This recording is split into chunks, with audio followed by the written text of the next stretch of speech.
Here and Now, the program featuring the news and interests of the African American community. Here's your host, Sandra Bookman. Coming up, preserving the legacy of the iconic New York Amsterdam news by transforming the newsroom into an educational space for the community. Also ahead, She Did That, highlighting Black female entrepreneurs in partnership with the New York Liberty, and how the founder of Bear Burgers is helping change the lives of incarcerated young men. That's all ahead on this special half-hour edition of Here and Now. Even in a town that boasts the New York Times and the Wall Street Journal, the New York Amsterdam News is iconic. Founded 115 years ago, the New York Amsterdam News was once the largest weekly community newspaper in the country, and it continues to be one of the most influential Black-owned and operated media businesses as well. How best to preserve that legacy and navigate a changing economic landscape? Why not turn the iconic newsroom into a museum and community space? Joining us this afternoon is the publisher and editor-in-chief of the New York Amsterdam News, Eleanor Tatum. So nice to see you again. It is so wonderful to be back here with you. And it is, you know, anytime when I think about the Amsterdam News, I just get a smile on my face because it just feels like it's been there forever. You took over from your dad, right? That is correct. And I've now been at the paper for 31 years. Yeah. Do you still love it? I do. You know, newspapers are a calling. Yeah. And the Black press is a special calling. Mm-hmm. And, you know, this is a family business. And it has been since my father became a part of it. And my grandfather was a newspaperman as well. And, you know, he had small farming newspapers down in North Carolina. We talk about, I said, challenging economic times. Very much so. No matter how big you are in this country, if you're a newspaper, these are some rough times. And I would think for the Amsterdam News and the community it serves, it has been not easy keeping the paper robust and going. Absolutely. I mean, journalism in general has transformed so much, and newspapers have transformed so much in the last 10, 15 years. The digital age has brought such changes, and the actual printed newspaper is something that is very, very hard to find these days. And then we still print, actually. We also have a robust online presence, but our printed paper is something that is still very important to us and to our community. But, you know, since we were founded in 1909, you know, we have been, you know, part of the heartbeat of New York's Black community, wherever it is, basically here and around the country and around the world. Yeah. Look, even before I moved here, I knew about the New York Amsterdam News. Now, perhaps it's because I was studying to be a journalist and wanted to be, but I was aware of the paper's legacy and how important it is for the community. And talk to me a little bit about that. Why is it such a touchstone for so many people in the community? Because we've told the stories that other people haven't. We have the lens of our community, for and by our community. Journalists that have come through there have, you know, some have gone on to many other great positions editorially and others, but, you know, we've had the writings of people like Malcolm X. We have told the stories of people that no one else even thought about before we wrote about them. We've broken stories. We've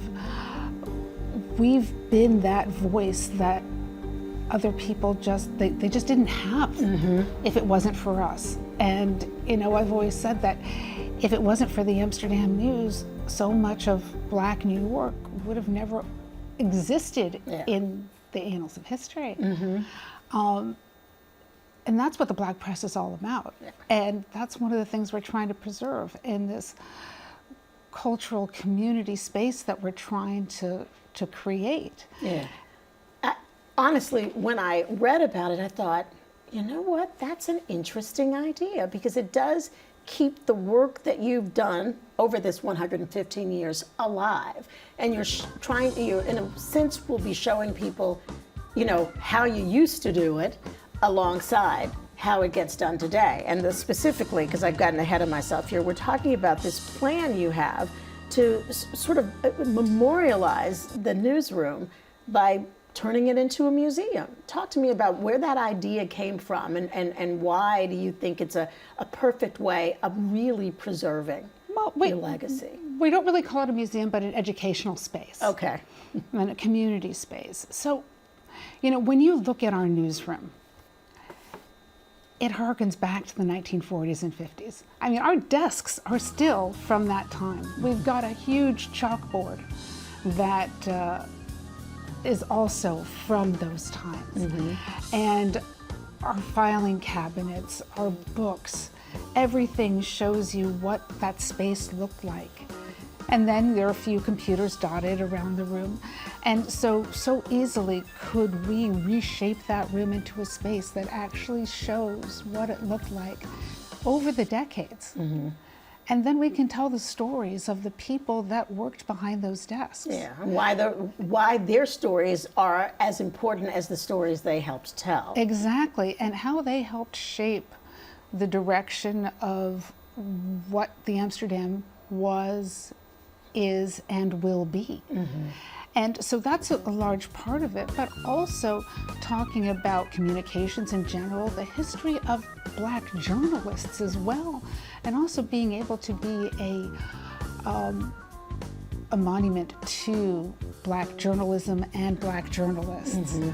And you know, all of this could not have even been started, you know, if it wasn't for this really generous grant from the Mellon Foundation, who has given us a planning grant. And we've got these wonderful architects that we're working with, Angel Ion and Jerome Hayford, who are two of the leading Black architects and designers that are helping us really envision what this is going to be looking like. Yeah, so it's in a way you're preserving it, but it's also it sounds like your intent is still for it to be a living, breathing space. Yes, exactly. And then, you know, there are all sorts of other components to it. So there's going to be gathering space and hopefully an eating space where people can come in off of the street and, you know, learn about the Amsterdam News, but also talk with each other and one another, and, you know, podcasting and video studios, so that we can be doing a lot of the things that we've always done, but with new technology as well. Now, you mentioned the grant from the Mellon Foundation,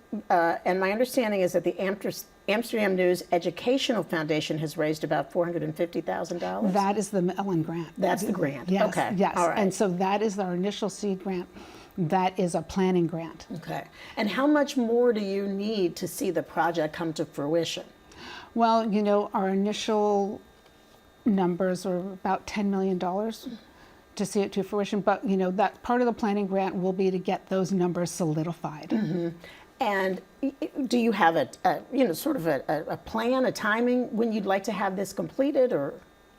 Well, so the initial planning phase, we are looking at the next 6 months to a year, and then the actual architectural designs and all of that, the next 9 to 12 months, and then, you know, real construction and things like that will begin. Yeah. And to be clear, while you're turning the newsroom into this sort of teaching space, community gathering space, so it's a sort of a salute to the Black press and why it's important to the community, you are also going to continue to do the important work you do at the Amsterdam News. Oh, absolutely. We're not missing a beat. AmsterdamNews.com, Eleanor Tatum. Also, always wonderful to talk to you, and I can't wait until you get to another stage. You got to come back and let us see those plans. I can't wait to be able to show you them. We're very, very excited, and I can't wait to invite you in to give you a tour. We will love to be the first ones in. All righty. Thank you so much. Thank you. And we'll be right back.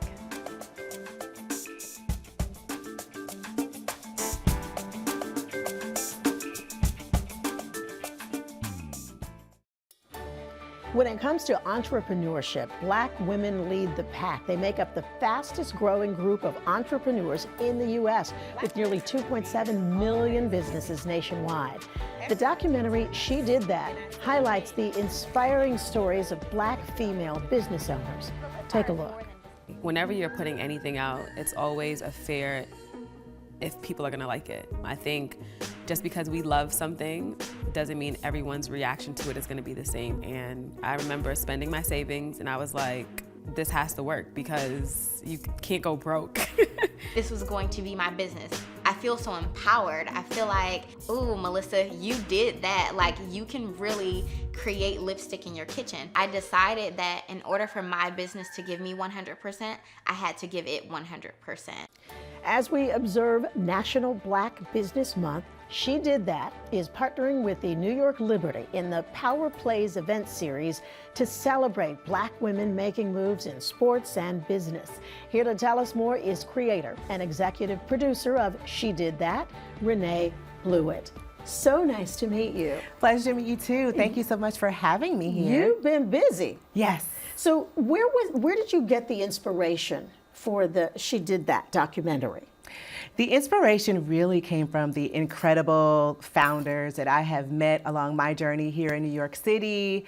Prior to getting into filmmaking, I was a PR consultant. I had my own agency, and I had the blessing and opportunity to work with so many incredible Black women founders. And so working with them in that capacity is pretty intimate. So I got to learn a lot about the ins and outs of their businesses, the challenges that they were facing, and it just really inspired me to do more work in that space and really pour into them. So I was hosting events around New York City, and I love documentaries, love startup stories, and it dawned on me that there was not a documentary that was centering Black women entrepreneurs, and I said, I need to do it. Like, who else should do this? And what did you hope the reaction would be to this beautiful piece of work?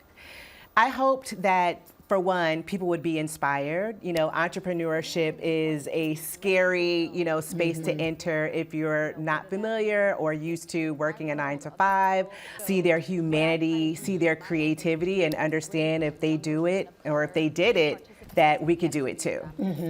And I know that you are working on a follow-up, right? Yes. So are you approaching it, are you just introducing us to more creators, or you got a twist on this second one? So we're going a little deeper because so much has changed in the entrepreneurial landscape since we started filming in 2016. Like, it's crazy to say that was almost 10 years ago. Lots has changed. A lot more women are taking the leap, but we're also taking the next step. And I don't want to sound very sneaky, but can't tell you all the details, but we're literally diving deeper into the journey of entrepreneurship for Black women. So to answer your question, we will be introducing more founders, but also going deeper into the journey, because the first film I feel like was an introduction to Black women entrepreneurs. So this next one, we're going to go deeper. So you're challenging yourself as well. Yes, absolutely. Now, you are working on a project I know is important to you. You're working with the New York Liberty, right? Yes. Talk to me about what that is.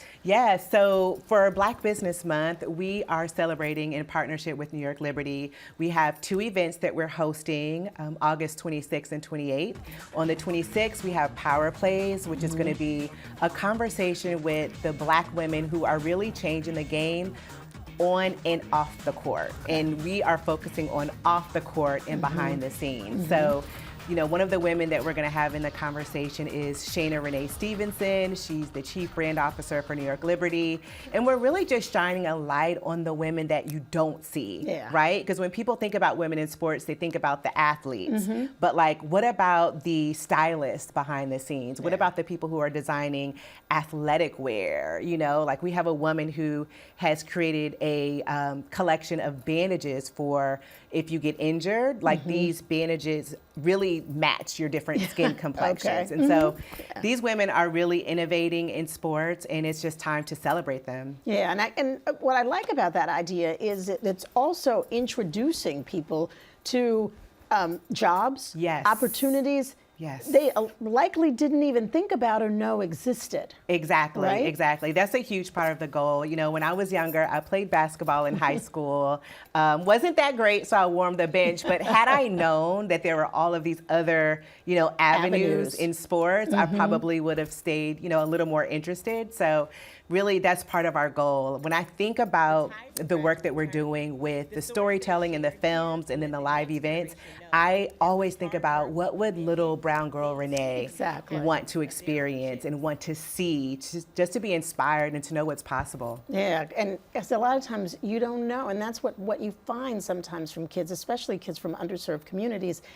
They've just not seen that before. And once they see it, then they can believe that, you know what, maybe that's a possibility for me. Exactly. And you mentioned, you mentioned the first, and that was sort of the panel discussion, right? Yes. And then the next day there's something else? On the 28th, yes, on the 28th, we'll be at Barclays Center during the game, and we are going to be introducing Black women-owned businesses. And so August 28th is their Caribbean night. So She Did That is curating a Caribbean marketplace in partnership with New York Liberty. So we're introducing 10 local Caribbean women-owned businesses that all of the fans can shop before the game, after the game, and during halftime. It sounds spectacular. Yes. And it's not exactly small if you're doing it with the New York Liberty, right? So you should reach quite a few voices. So we send folks to shedidthat.co. Yes. They can find out about each of these events and how they might become involved. Yes, and they can also follow us on social. It's shedidthat.co_. Okay. Yes. Renee Pluitt, a pleasure to meet you. I suspect this will not be the last time we're going to talk. Oh no, this is the first of many conversations. All right. Thank you very much. Thank you for having me. We'll be right back.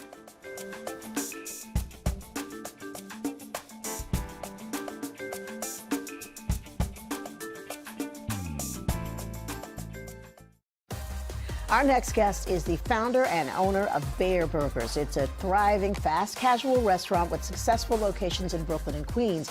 But he is focused on more than just making money. He's working to make a difference. He's also co-chair of the 360 program, an initiative designed to help incarcerated young men get back on track. And he is planning Bear Burgers' first annual celebrity influencer charity softball game to raise money for this life-changing program and others. Joining us today, Gilbert Bear Labardi. Thank you so much for having me. It is my pleasure, and you are a busy, busy young man. Yes, trying to stay busy. Now, you've got 2 successful restaurants, but you started out in the music business. Talk to me a little bit about that. So I started out as a manager to a close friend of mine, Pop Smoke. Okay, you can drop names. Yeah, so I had Pop Smoke was a friend of mine growing up, younger, but from my community, somebody that I knew was around my younger brother's age, and he came to me one day after he did his first song. He was like, I just want to do this, and this is what I want to do, and I think it'll change our lives. And I told him, I'm all in if you're all in, and we took it from there. Yeah. And from there, I think we made some history. Yeah, we did some big things, some special things. It was cut short, of course, when he passed, but it gave me a lot of experience, and I appreciated that time that we had together. We built something real special together, and that was the start of a lot of things for me. Yeah, your business career, because you pivoted from the music industry into the restaurants. Yes. Was that something that you had always wanted to do? So growing up, I loved going out to eat, going to different places, experiencing different kind of food. I traveled a lot. So when I did, I just, had different palates, and doing that, when I came back home, I just wanted to do something different.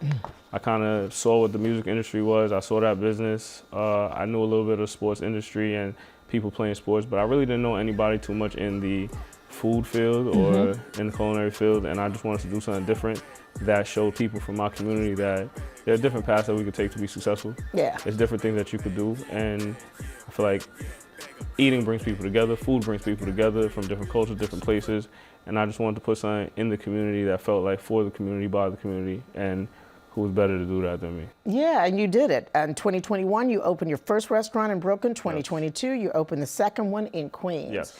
Now, you ran into some trouble in 2022. Yes. Right before your second restaurant opened, you were arrested. Yes. Talk to me, and you ended up spending some time in jail. Talk to me a little bit about what happened there.